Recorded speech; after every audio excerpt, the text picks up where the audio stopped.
ஜெயலலிதா விடுதலை குறித்து தலைவர்கள் தெரிவித்த கருத்துக்களை இப்போது பார்க்கலாம்.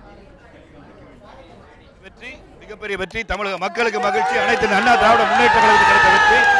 தமிழக மக்களுக்கு ஒரு முதலமைச்சர், சிறந்த ஒரு முதலமைச்சர், தொடர்ந்து செயல்பட்டு தமிழகத்தை முதன்மை மாநிலமாக உருவாக்குகின்ற திறமை படைத்த முதலமைச்சர் தமிழகத்துக்கு மீண்டும் சிறப்பாக செயல்பட எல்லாம் வல்ல இறைவனை வேண்டிக் கொள்கிறேன்.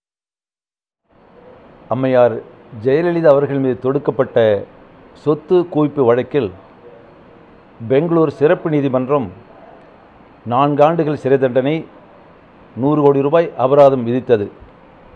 தற்போது கர்நாடக உயர்நீதிமன்றம் அவரை விடுதலை செய்துள்ளது. தீர்ப்பினுடைய நகல் முழுமையாக கிடைத்த பிறகு அதில் இருக்கக்கூடிய அம்சங்களை பற்றி கருத்து சொல்லலாம். ஆனால் பெங்களூர் கர்நாடக உயர்நீதிமன்றம் அளித்த தீர்ப்பு என்பது இறுதி தீர்ப்பல்ல. ப்ராசிக்யூஷன் உச்சநீதிமன்றத்திற்கு மேல்முறையீடு செய்வார்கள். மேல்முறையீடு செய்ய வேண்டும் என்று மார்க்சிஸ்ட் கம்யூனிஸ்ட் கட்சியின் சார்பாக நான் கூற விரும்புகிறேன். இன்றைக்கும் என்னுடைய நிலைப்பாடு அதுதான்.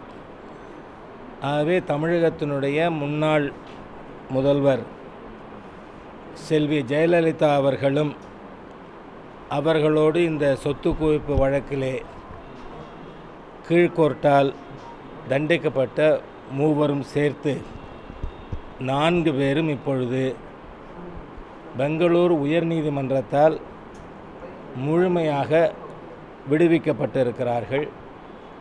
ஆகவே முன்னாள் முதலமைச்சர் செல்வி ஜெயலலிதா அவர்களுக்கு மற்ற மூவருக்கும் என்னுடைய வாழ்த்துக்களை நான் தெரிவிக்கிறேன்.